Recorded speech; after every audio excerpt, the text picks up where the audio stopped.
What's good, everyone? So I'm just doing this quick video to talk about lifting shoes, as I have recently, within the last, I'd say 1 to 2 months, started using lifting shoes for squats.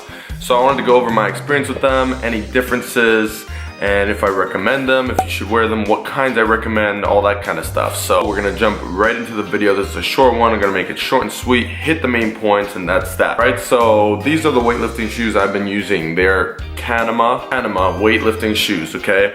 Now, I did not purchase these shoes. I was given these shoes for free from a very generous man that goes to my gym. Turns out he was giving away size 12 weightlifting shoes. He saw that I take my lifting pretty seriously, and he offered to give them to me. So I took them. You know, I didn't decide what kind of shoe I got. I said, hey, they're free, they're weightlifting shoes, I'm down to try them out. I hadn't been using weightlifting shoes for the years and years that I had been squatting beforehand.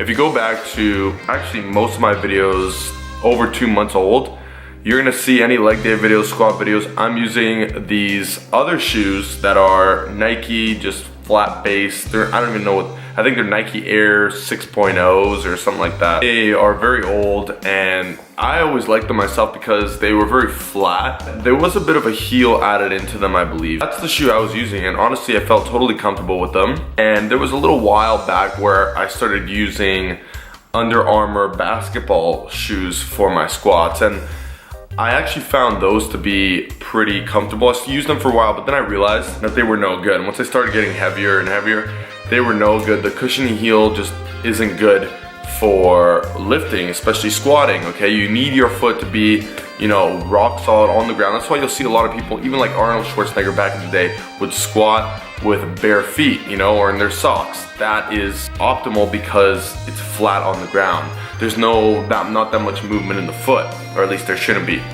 So anyways, I always wanted to get something like the Adidas Adi Powers or the Nike Romelios, but obviously I wasn't looking to spend $200-300 on them. So I decided to give these a go, and you know, they're free, why not? So tried them out, first session, I used them, and I post about this stuff on my Instagram, by the way, so if you don't follow me, go ahead and follow me, that's my username. And yeah, basically, I tried them on, and it felt kind of weird right off the bat because I guess I just wasn't used to it. The thing about these weightlifting shoes is that they have an elevated heel, of course. That's one of the, so your foot is slightly on a slant this way. That's one of the main reasons people prefer these shoes for weightlifting and why they could be beneficial. Now, who are they most beneficial for in this case? Now, for myself, the elevated heel does not help me at all. Why is that? Well, I'm a high bar squatter. High bar squat means I squat with the bar on the upper part of the traps, okay? And there's two types of squats, basically high bar and low bar. Do high bar squatting, you tend to have more flexion at the knees and the hips. In other words, you're actually going lower in a full range of motion scenario than you would be on a low bar squat, okay? I'll post a picture of what a high bar and a low bar squat difference looks like now. The low bar squat is more of the powerlifting style of squatting. Now, depth-wise, you don't get as low, and for that reason, you don't need as much heel flexibility and mobility as somebody who's high bar squatting. So that's where these can come in handy even more so. You'll see other lifting shoes that include the Nike Romelios and mostly I believe the Adidas powerlifting shoe, I think it's called. Those ones have slightly less elevated heels. Again, since they're made for powerlifting, they understand that it's a low bar squat, person's not going as low. Now, my heel mobility is extremely good. Let me show you this clip of my heel mobility right now. Okay, so you can see my heels are extremely flexible. My ankles, I should say, not my heels. What am I saying, heels? My ankles are very flexible, so I've never had an issue squatting all the way down, getting full range of motion, and all that stuff. So in that case, the elevated heel does me no good. It really, I don't feel a difference in terms of how low I can go. I can go as low as possible, and that's that. You know, I couldn't go any lower with these than I could with the other shoes. So that's something to keep in mind. If you're using this mainly for ankle mobility that you want instantly, then huge pickup right there. Definitely recommend them, especially if you high bar squat. Another thing that is a big benefit with these shoes that most people look for at least is that they are very solid. So the heel being elevated, it is also, I'm not sure what it's made out of in every shoe. It's some sort of hard, very hard material. Like I think some shoes would even make it wood. This one's obviously not wood because it bends, but it's a very solid, hard rubber or something. And basically what that's gonna do with the strong build around the ankle is it's going to, see there's no flex in there, right? It's going to hold your foot in a position where it will not flex laterally. That's another huge problem, especially with flat-footed people, which is most people by the way, is that their foot, when squatting, there should be an arch like this. This is hilarious that I'm doing this with my hand. There's an arch on the inside of the foot, but when they squat, it flattens out. Obviously not good.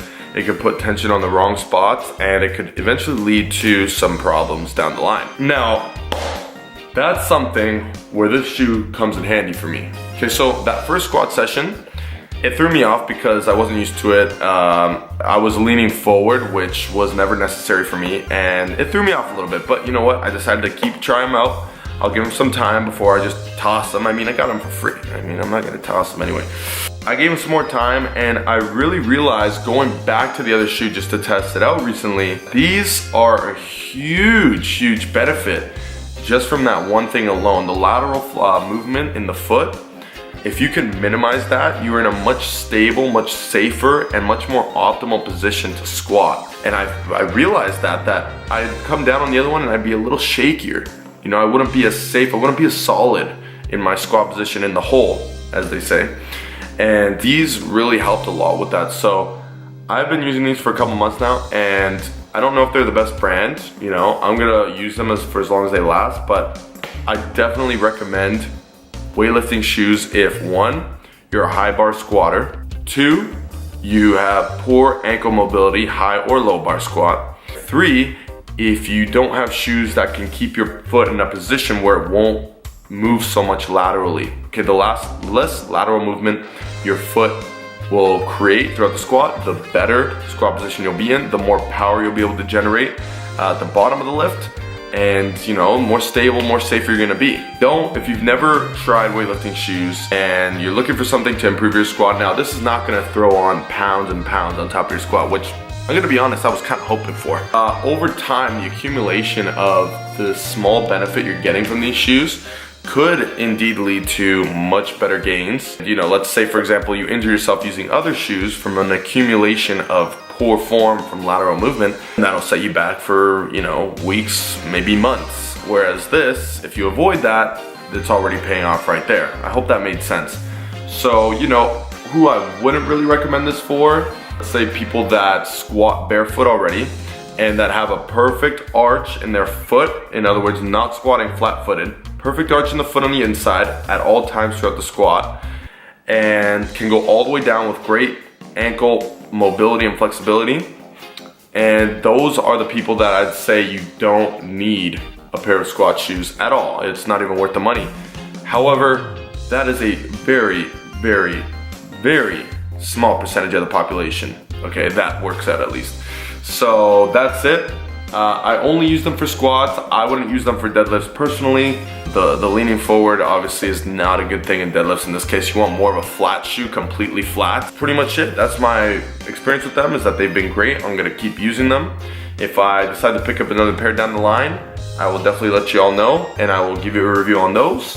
Definitely something to consider after you work on your technique, your form, you're able to get depth and all that kind of stuff, and you want to take the little potential benefit you can get from these, you want to take that just to slightly improve the squat and you know, take your gains to the next level. So I hope that helps. I hope you enjoyed this video. I hope you learned something from my experience and my review on using lifting shoes. I was requested to do this video by some people, so as I mentioned in my last video, just let me know and I will make the video, okay? And if you haven't followed me on Instagram, please do that. I will show you so much content on a daily basis there. And I also post tons of valuable stuff there for you. If you haven't checked out my last videos I've been posting, all on the cut, all that kind of stuff, then go ahead and check those out, subscribe if you enjoy the content. Thank you so much for stopping by. Let's all make gains, and I'll see you in the next one. Cheers.